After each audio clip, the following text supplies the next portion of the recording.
Hello everyone, my usual point of operation is a bit messy right now, so for the time being I moved to base number 2.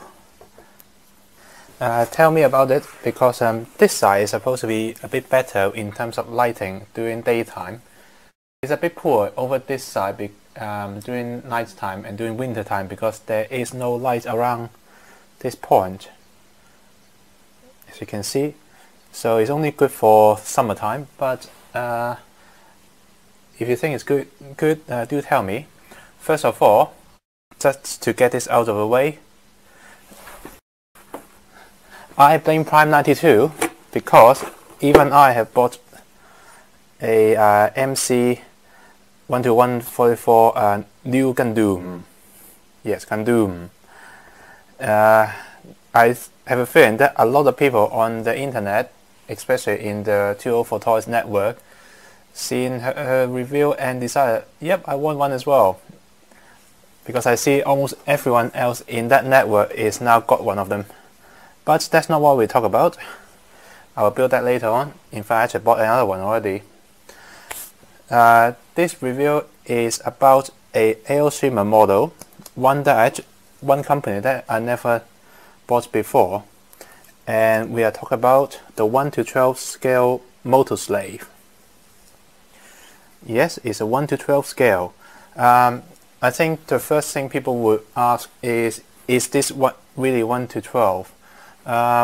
Yes, I think it's 1:12 because this is definitely way too big to be a 1:15, which is what Yamato company sold, which is a action figure. It's pre-painted, pre-made, and it's a lot more complicated than this one, but they're definitely designed by more or less the same person. As you can see here, it's a pretty nice bike. I'm not actually that much into bike, but I like a bike when I see one that is nice. Well, one thing you will see, however, which is a bit disappointing, is one, the front wheel doesn't turn, obviously, because it's transformed. And secondly, there is a very big hole where the engine is supposed to be.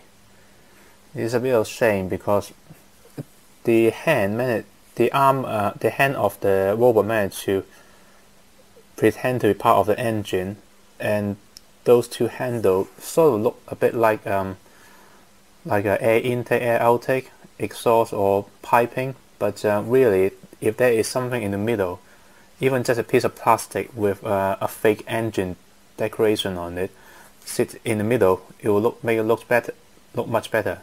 But now there is a big hole in the back. It's a shame, really. Oh, just for your information, this one I bought is there is 3 versions that Aoshima released: the standard machine cannon version, a rocket launcher version, and this one which I bought is the special setting machine gun version. I decided not to display the machine gun because by not doing so, I am actually reviewing all 3 versions. I'm not quite sure about coloring, but I'm guessing it's about the same. So here, the bike is pretty nice. The wheel does turn. It's spin pretty well on the back, but doesn't spin that well on the front. It's depending on how you build it. When you're actually building it, you can actually do a bit of sanding, a bit of smoothing to actually make it spin better. I thought I'm not going to really going to push it around anyway, so I'm not bothered to do so. The set does come with one figure, which you have to paint it yourself as well, and I'm afraid that I never actually bothered to watch the whole of Bubblegum Crisis, so I only know her name is Priss, and that's it. Yeah, no idea if it looks like her heart suit or not. But anyway, the model kit actually molded in a slightly sparkly blue for Priss, which is too dark and it doesn't actually sparkle enough, so I repaint her with Tamiya metallic blue and also a lot of gunmetal on her as well. I also put a coat of gloss paint over it to actually make it look shiny, which I think it looks not too bad. Not too bad. I can see some of the metallic blue is not actually covering well. I might have to repaint it later on if I bother. Articulation wise is not too bad. There's not much on the shoulder because of the armor piece. The armor piece does move, but it only gives you a little bit of angle. The head does turn 360 and it's really loose. Actually, nope, it doesn't. Yes, it does turn 360, but it's really loose. There is no polycap on the inside the head. That's why it's quite loose. The elbow is double jointed, so you can bend really well. The hand is a ball joint, but it's a hard plastic to hard plastic ball joint, so it doesn't like to spin. But there is a joint up here which is a polycap which can turn, so that compensates for that.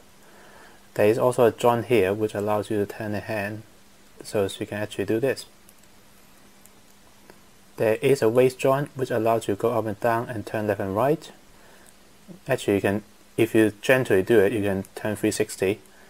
There is another joint just above the hip which gives you another bit of the movement. Whoops, don't worry. There's two ball joints on the hips, so it can go up and down, wiggle around quite a bit, enough to actually pose her on the bike. And there is a joint at the thigh to swivel. Once again, double jointed knee, and it can bend almost 135. And that's it for the posability of the hardsuit Priss. Not too bad. She's molded completely in that blue plastic color, so you have to paint everything, including the white, which is paint in the something.